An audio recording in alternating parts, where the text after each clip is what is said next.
In this lecture, we're going to turn our attention to Chinese philosophy. So far, in considering various cultures in the world, we've noticed a number of times that some people found it very problematic that things in the world change. For example, the ancient Greeks thought it was disturbing that things changed and sometimes deteriorated, and sought to find something more stable and underlying to explain these changes that appear in our world. Similarly, much Indian thought also found the changes of our everyday world to be a rather superficial vision, and again looked for something that was a more fundamental way of characterizing reality. Buddhist thought too, insofar as there's a notion of a kind of underlying reality being the Buddha nature which sustains everything, also sees change as something that is superficial, not the most profound way of seeing things. In Chinese thought, we don't get this kind of emphasis at all. The assumption is that reality is the world around us, the world of change. Change, in fact, is taken seriously as something to appreciate and to come into understanding of.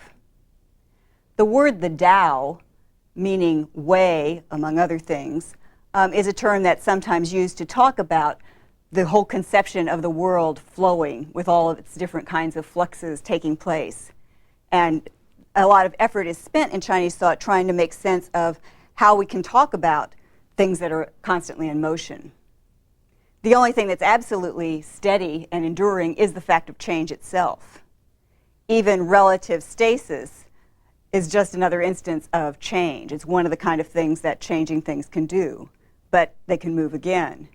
And basically the idea that reality all around us is the Tao is a kind of fundamental insight that much Chinese thought begins with. We'll be talking in the course of the lectures on Chinese thought about various thinkers in ancient China. And in particular, the Taoists will be some of the thinkers that I'll be emphasizing in this lecture, though we'll come back to them later. They tended to focus very much on paying attention to the patterns in nature and the world. Now, obviously, if you say that everything is changing, it's kind of hard to know where to go from there unless you think that there are some kinds of patterns to be observed.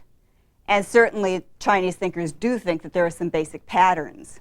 So the nature of the Tao is something that we can understand by means of observing the way in which changes come about, the way in which processes happen. And we'll be talking more about that later on.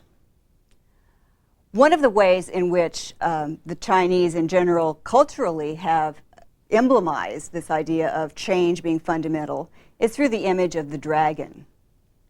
You may recall having seen pictures of Chinese New Year's celebrations when lots of individuals are in a very long, kind of unwieldy dragon costume, meandering all over perhaps several streets. And what this indicates in part is the idea of everything being part of the Tao. One of the things that I think is a little bit hard in terms of conceptually understanding the Tao is to be clear about the fact that we're very much inside it. Our reality is not separate from external reality. We ourselves are part of this overall set of fluxes and changes and movement.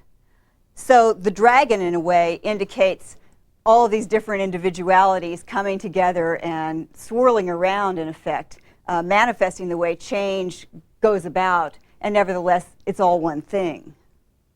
Traditionally, the image of the dragon, according to John Hay, is something that's both benevolent and awesome.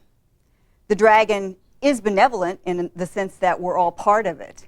It's our world. There's a kind of hominess about it. On the other hand, it's awesome in that it encompasses absolutely everything.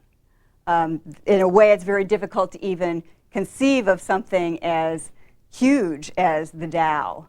And the image of the dragon is a kind of concrete way through a mythological being of doing that.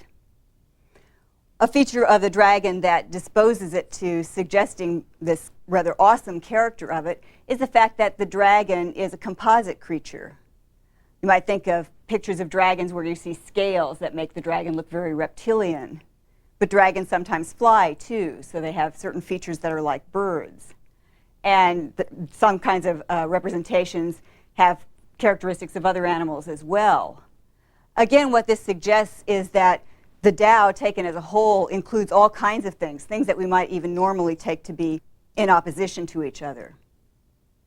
John Hay points out that the dragon has a number of characteristics in common with the snake, and the snake's features in some way reveal certain things that this whole notion of the Tao means in Chinese thought. For example, snakes swallow their prey whole. There's a sense that one thing turns into something else. And this is very much a part of the underlying pattern that Chinese thinkers see when they talk about reality. Things are always in flux, and what seems to be a form that has some integrity in itself gradually shifts to some other kind of form. Similarly, snakes shed their skin. There's a sense of continual transformation happening. And that's, again, very much in keeping with this notion of the Tao being something that is continually changing and becoming renewed. The coiling and spiraling movement of the snake also seem to suggest this kind of movement in lots of different directions, but a movement that is, in a certain sense, somewhat unpredictable, at least from an external point of view, in advance. And when we look at a snake, we see something almost like pulsating energy as it moves forward. All of these are sort of ways of bringing into focus certain features of the Tao, even though the Tao is meant to include absolutely everything. In the bronzes of the ancient Shang dynasty, there are a number of images that have had a certain kind of controversy or led to controversy in our history because it's not quite clear what they are. These are called the Taotie masks, and they basically have a kind of face-like image appearing on the side of these bronzes. You usually see something like rather thick eyebrows, something that look rather like eyes, something that might be a rather patterned mouth. It also looks a little bit like a thunderbolt, and thunderbolts seem to occur on the side, and these appear over and over and over again. Some have suggested that the Taotie is another way of coming up with a kind of image of the Tao. It's sort of like the formless is suddenly taking form in this particular configuration. But it's not so completely formed that we can definitely say, ah, that's an elephant, or ah, that's a snake. Instead, there's this sense of things coming to crystallize at a certain moment. And it's that image of coming into form, perhaps, that the Taotie represents. To talk more about the philosophical assumptions that go with this vision, then, one of the things that we can say definitely is that Chinese thought starts from an immanent point of view. It starts in the here and now. You might say that in the West, although, of course, anyone starting to deal with reality, trying to reflect on it, is going to be looking at it from some point of view, nevertheless, our ideal tends to be something that is outside of any point of view.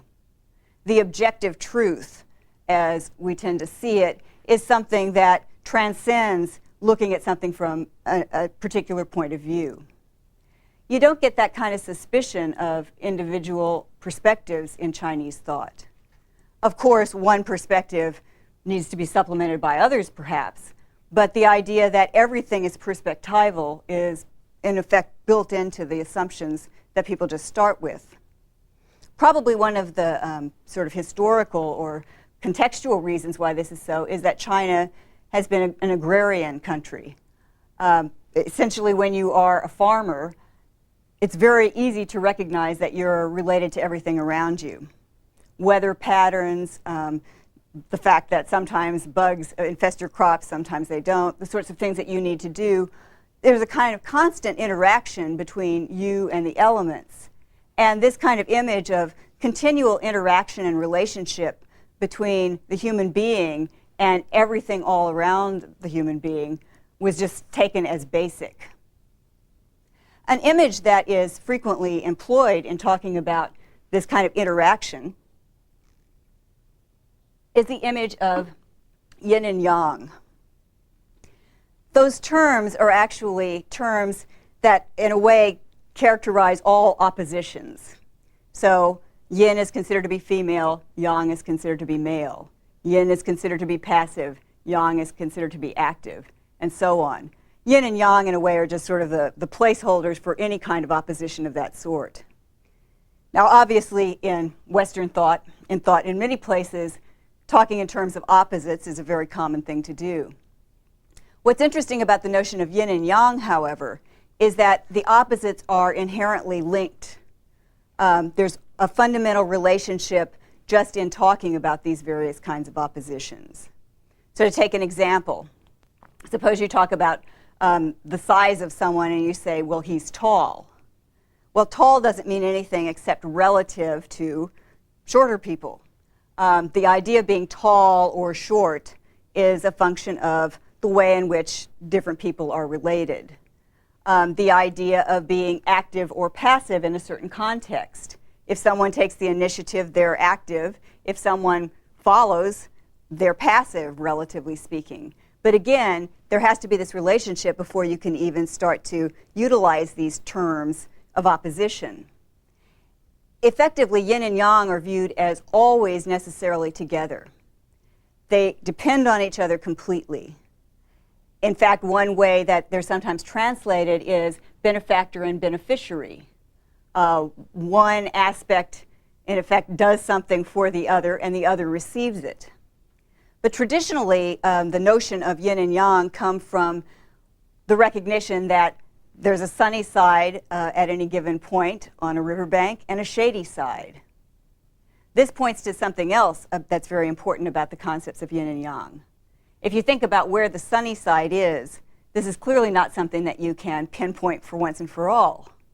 Over the course of the day, what's sunny is going to vary. And a basic principle that is assumed as part of this whole image of yin and yang is that opposites change into one another. That even in the case of something that seems to be very much all of one type of quality, the other quality will emerge. So, for example, a baby is very young, but a baby gradually gets older. In a sense, you might say that the sunny side of youth gradually moves, and it moves gradually away from the baby, whereas old comes into focus as something that would be appropriate. Also, these terms are very much a function of a particular time and place. So it might be that on one occasion you take the initiative, on another occasion someone else does, and you wouldn't say, well, in this relationship I'm the strong one and this guy is the passive one, or the other way around. In fact, people are constantly interacting in ways that bring one or the other of these oppositions into focus. And this is precisely as it should be. In fact, if you think of the diagram of yin and yang, usually it's presented as a white patch and a black patch moving into each other, but there's a dot of the opposite color in the midst of each. And the suggestion is there's always a kind of movement toward the opposite, no matter what the quality is. You can think about somebody being at the height of power. Well, obviously, there's one thing that can be said about the height of power, which is there's nowhere but downhill from there. And that's the kind of intimation that the yin-yang notion is meant to capture, that no matter where you are at any given moment, there are various forces in flux. And what might seem to be the most important and salient features of your situation right now are probably not going to continue to be the most important as the situation moves forward. Now, this is fairly abstract, and it's applied in lots of different particular cases. But in general, the idea of interdependence, things hanging together, all qualities being a function of context, and all these qualities being a function of change, is a way of articulating at least a kind of basic level of pattern within the Tao. Now, another term that is important in understanding basic Chinese ideas about reality is the word qi. This might be a good point to say something about transliterations of the Chinese language. Since Chinese is written in characters, the sorts of transliterations that we have that spell out the pronunciation in Roman letters are always a little bit off the mark.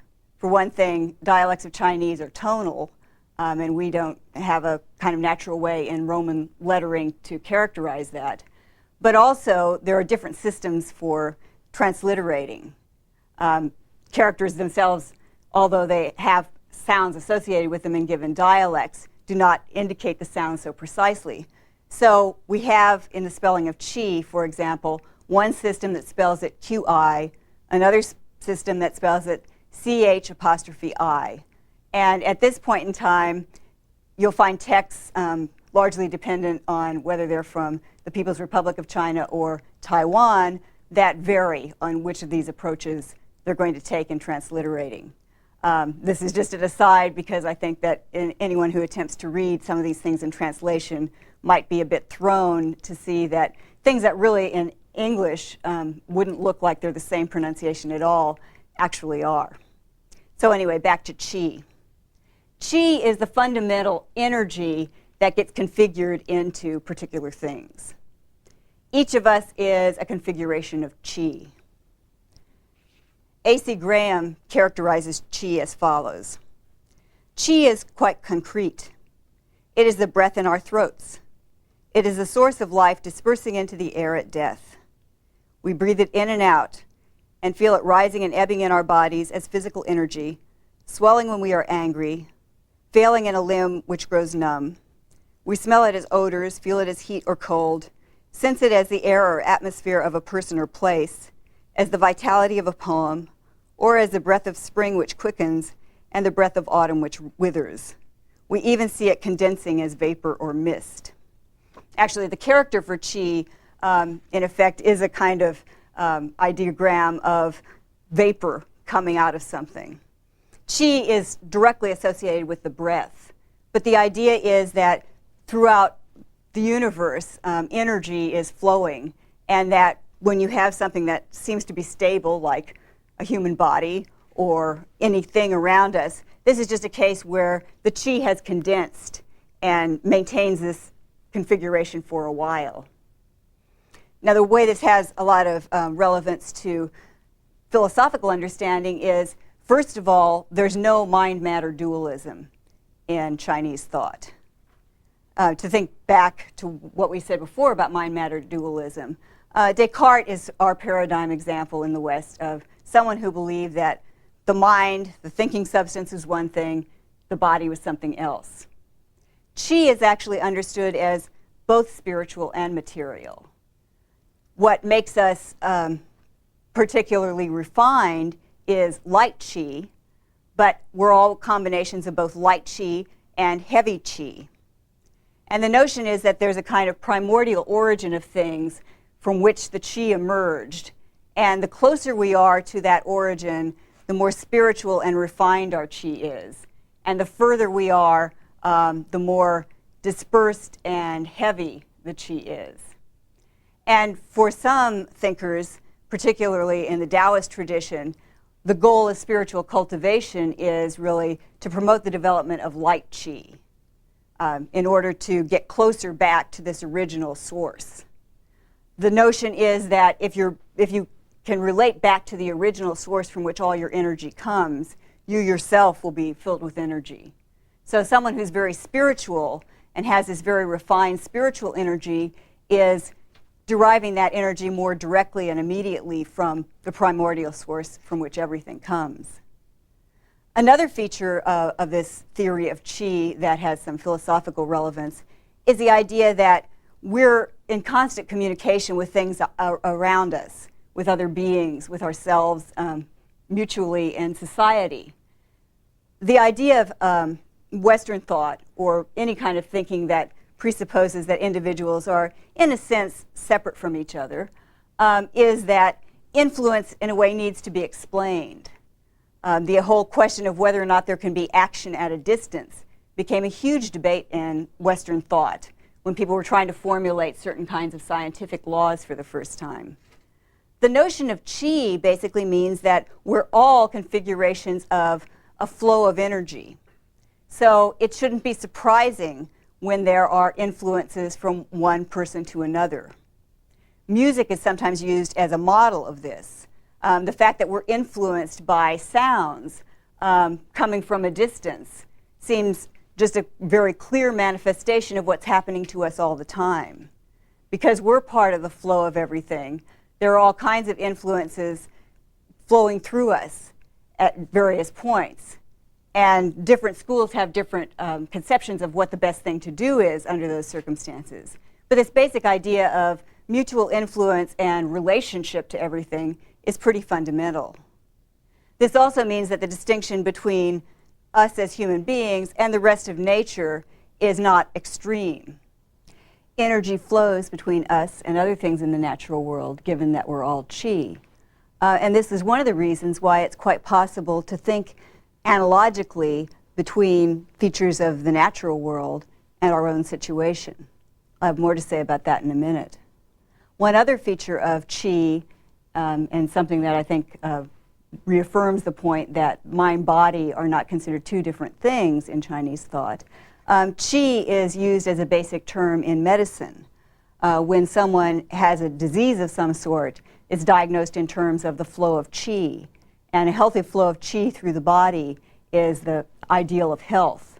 So again, there's a sense of something that might be viewed as physical, but it's energetic and is understood to be spiritual at the same time. It isn't just that other things in nature can influence us. We can influence other things in nature as well. In fact, Chinese thought frequently makes reference to a trinity of levels of influence: heaven, earth, and humanity. And there's the notion that human beings can, in a sense, reestablish equilibrium in the universe. This is a particularly strong belief among the Taoists. Their belief being that if we somehow re-engage ourselves with primordial qi, get closer to the original source of things, that the equilibrium of everything can be better connected. The idea of our mutual influence with nature has something to do with the propensity in Chinese thought for analogical thinking, a topic about which David Hall and Roger Ames have written quite a lot. In general, in China, there's a tendency to understand things by means of analogies. So one of the things that's rather striking, I suppose, to a Westerner reading Chinese philosophy for the first time might be the fact that a lot of texts tend to be vignettes or even stories. And the stories aren't necessarily about a particular philosophical problem directly. It's more a question of you interacting with the text, figuring out what it has to do with your situation. This is true certainly of the I Ching, one of the oldest classic books of Chinese thought. The I Ching is basically, or started as a divination manual. And actually it didn't even have to be written down. Many times the people that were diviners were blind people who had memorized the I Ching.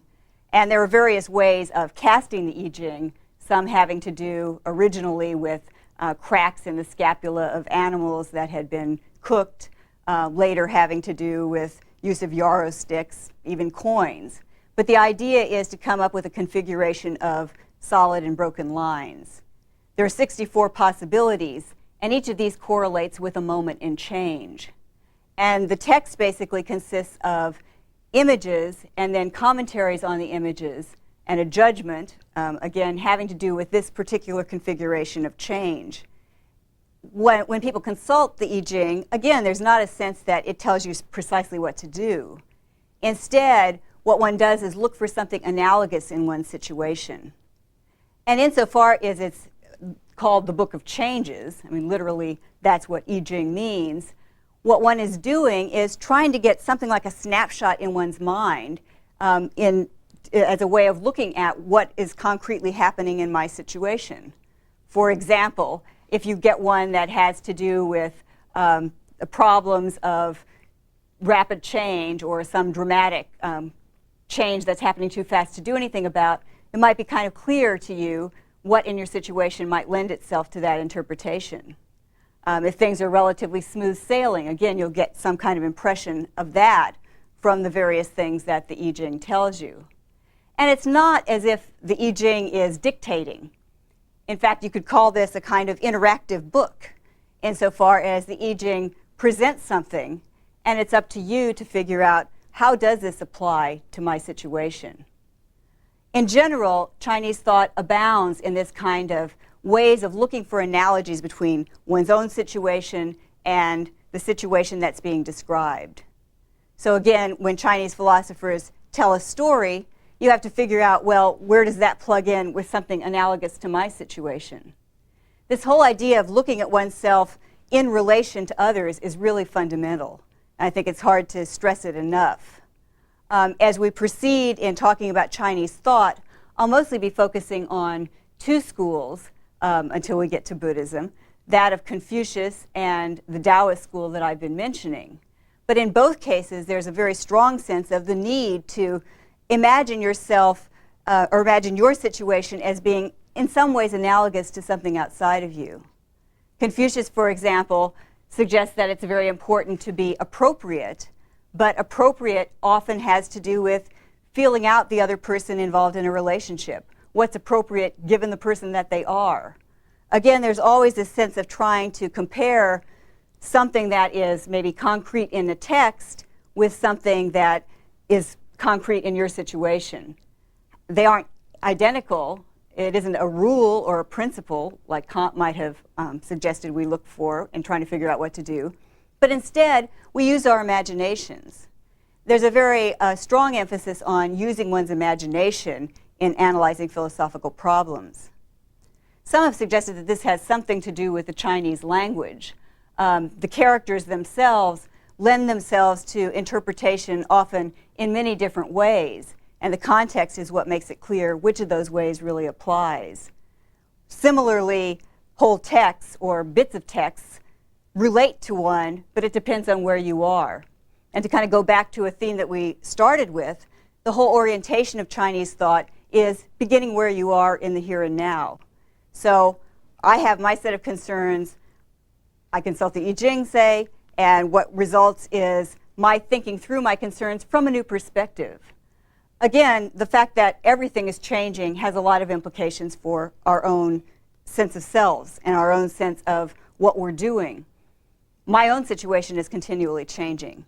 And one of the things that I might consult the I Ching for, or one of the reasons why I might engage in analogical thinking, is in part to start to attune myself to some of the things that I might not have been noticing.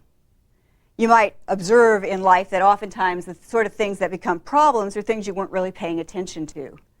These are various techniques of recasting the situation so that you do attend to some of the things that you might not necessarily have been focusing on, because these in fact might be important.